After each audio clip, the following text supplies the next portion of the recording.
what's up, guys? How y'all doing today? Well, baby, if you are Sean Diddy Combs, it looks like you are in a paranoid meltdown. And baby, we have to say, we love to see it. It looks like Diddy is waking up to the reality of what is. He is in jail. His lawyers have gotten rich. He don't trust nobody. But what's more, he's starting to think that the pardon plot was a scam to bleed him of his last money. And he is now looking even at his legal team sideways, y'all. Let's get into what the streets are saying. Now, it is important to note we do not have direct link to Diddy's team, nor do we pretend to know what Sean Diddy Combs is thinking. However, based off available evidence, we will do our best to show you what we think Sean Combs was feeling. We'll give y'all the things that we're doing and our evidence, and you let me know, what do you believe? Do you believe the streets? Baby, how about this? They are saying that Diddy is starting to think that the pardon was a scam and it was a scheme set up by either his legal team or people he trusted very close to his legal team, because he is now thinking that he was made a fool of. He has been publicly humiliated. They're telling him that the Trump White House wants more if he wants a pardon. He is being bled dry of money. Yeah, he might have all these millions of assets, but he needs money to maintain them. He has no money coming in. And he, for once, right now, is very, very worried about what's going to happen to him. Not during those 2.5 years that he's in jail, baby. He thinks 𝐬𝐻 can keep him in the public media. Does 𝐬𝐻's music career know that? Because after he put his Midas touch on, excuse the pun, his Midas touch on the Act Bad, he literally destroyed 𝐬𝐻's career with that Act Bad. She still ain't recovered. I think she just needs to write a love letter to JT and hope they get back together, because together the City Girls were unstoppable. Anyway, right? He thinks that 𝐬𝐻 is going to keep him afloat. And I said, does 𝐬𝐻's career know that? Because last time I saw 𝐬𝐻, she was crashing out on Twitter because Tyla used Chanel in her song. That's how low we have sunk. On top of that, isn't 𝐬𝐻 facing like a $10 million lawsuit because they are saying that she actually took or plagiarized or whatever, Act Bad, the flop that Diddy produced? I mean, I could have told her that. Why are you letting an old man let you know what Gen X girls like?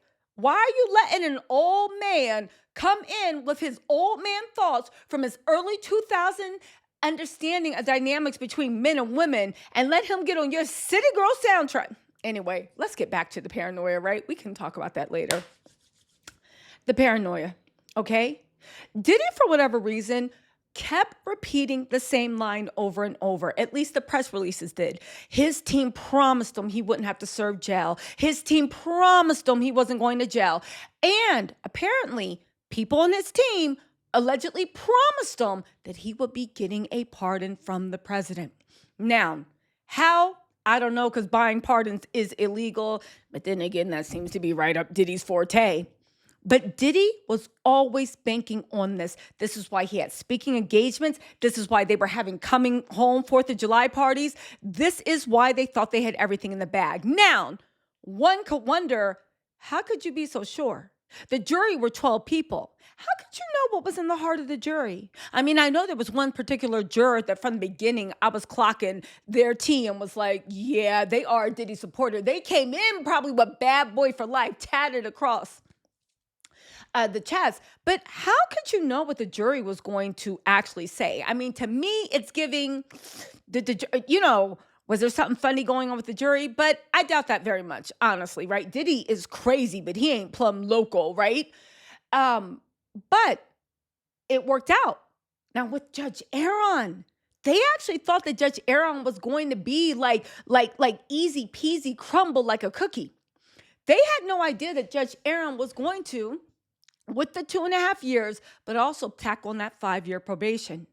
Diddy is now sitting there in his jail cell, about to have another Oodles and Noodles Thanksgiving flavor edition, okay? He is worried about being extorted. He can't even get into the prison he wants. He's looking at his legal team, and they literally got their hand out, shaking ass with their hands out. They got their hands out, and Diddy is starting to feel like there was conspiracy against him. They think that, here's the thing, Diddy knows that a lot of his friends are into the craziest stuff that he is. And they got more money than him and more power than him. And he's wondering, well, then how did I get caught up in this? Dummy, because you're the low man on the totem pole. You're the little fish that should have led the federal government to the big fish, but you chose not to. So now you in a fishbowl by yourself. Let's hope they change that water. So Diddy is starting to think that there was a huge conspiracy to take him down. And he's also starting to think that some people on his legal team might have been on that agenda to not not help him, but to go the other way. Now, let's get into this paranoia, because to me, if Diddy actually is thinking this, it sounds like the delusions of a madman. True, he paid his lawyers probably north of $20 million for this whole trial, but that was his own thing. Nobody told him to have 9 lawyers. He went looking for lawyers. And honestly, I think the lawyers did their job, because they got him off of the RICO and they got him off of the sex trafficking. They just promised them that for the Mann Act, if they could get him on that, they would do no time. Now, again, it keeps going on in my mind. How could your lawyers promise you? And you can be like, oh, Tisa, lawyers say anything. No, they don't. Lawyers don't promise. They give you assurances, but they do not promise. How could his lawyers promise him that he would get off on the RICO and the sex trafficking? And for the Mann Act convictions, he wouldn't even do anything more than time served. How would they know that? How could they promise that? How would they know what the jurors were going to think? Let's actually think about this. I don't think that there's any way that they could actually know that. But the people close to Diddy are claiming, sources close to Diddy are claiming that they promised him he was going to get off, and the only thing he was going to have is Mann Act. And for the Mann Act, it was going to be time served. And that is exactly what happened, except for they didn't count on Judge Aaron. Now, that's there. This is also an pardon thing, because he thinks it was a setup. Because think about it. You, right, promised me I'm going to get off. I'm paying all this money. When it came to the pardon, Diddy at first didn't even want to engage in it, because he was like, no, they're asking for too much money and y'all said I'm going to get off, right? They're saying that, sources are saying that the conversations went something like this. Yeah, I know, but you want the pardon because in the pardon, you're completely off with the appeal and all this other stuff. So Diddy decided to finally shell out the money. Finally pay the pardon people. There were even blips in the paper. Oh no, Trump's going to pardon him by this weekend. That's why Diddy was announcing it. That's why we're getting out. He was doing a victory dance. He was doing a victory lap. He was feeling good, telling everyone, brushing, right? His little barbed wire, putting on he probably had some Dax and a wave cap to make sure them waves was laying when he walked off. I bet you he would say, stop with the gray hair, put the Beijing in it, lay the Dax and the wave cap. Come on, let's do this, right? The whole point of the matter is Diddy thought it was a done deal. That's why all that stuff happened. They said he was devastated and he was crushed when they found out that he found out, not through his lawyers, because his lawyers kept saying, don't worry, we got this, don't listen to your lying ears, but through the public, us laughing at him, us mocking him, the million people being like, that is ain't happening. His lawyers kept saying, don't listen, they jealous, just come on, pay more to the lobbyists, they got you, all right, he paid more and more and more, and now, when the Trump White House, after that came out and said, well, guess what? It ain't happening.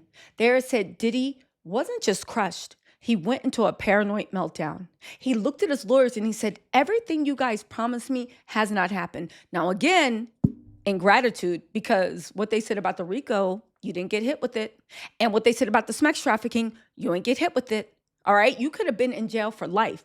Instead, you're only in jail for 2.5 years, because the prison date got set for May 8th, 2028, if you guys hadn't heard, or May 5th, 2028. Let's just say May 2028. So all you have to worry about is that 5 years probation. And 5 years is what, 2032, right? I don't know if Diddy's going to hold out that long without having to freak off. But anyway, they're saying that Diddy is paranoid now. He thinks his own legal team set him up. He thinks his own legal team looks at him as a goose, a Christmas goose to cut up. He thinks his lawyers saw that he had mountains of cash and passed them along to their friends so everybody could eat while he has nothing. Now, do you believe these sources? Because I gotta tell you, if Diddy really believes this, I know I joke around that his lawyers got his number saved in their food in their phone as Food Ninja instead of Diddy because everybody eating off of him.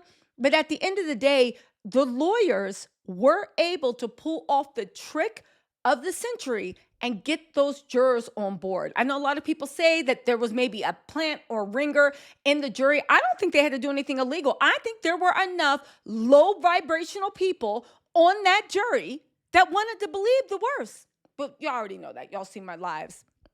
But they are saying now that Diddy is in a paranoid meltdown because he thinks that his lawyers are bleeding him, and he thinks that they've been playing them all along. And he thinks that he gave so much money not just to get off on the sex trafficking, not just to get off on the RICO, but to make sure that not only did he not spend another day in jail, but that he would be vindicated and rise very soon, and one day be on the stage at Madison Square Garden soon. Again, yeah, did he believe that? He's an idiot. Second of all, there is a part two in the way that Trump handled this, and that's pretty funny too, but we are gonna have to wait on the part two because I'm waiting for my sources to come back and tell me a few funny kiki things. Now, again, this is just based off of what the streets are saying. Let me know if you actually believe this. I actually tend to believe it because, yeah, how else could you explain Diddy in prison melting down? Even imagining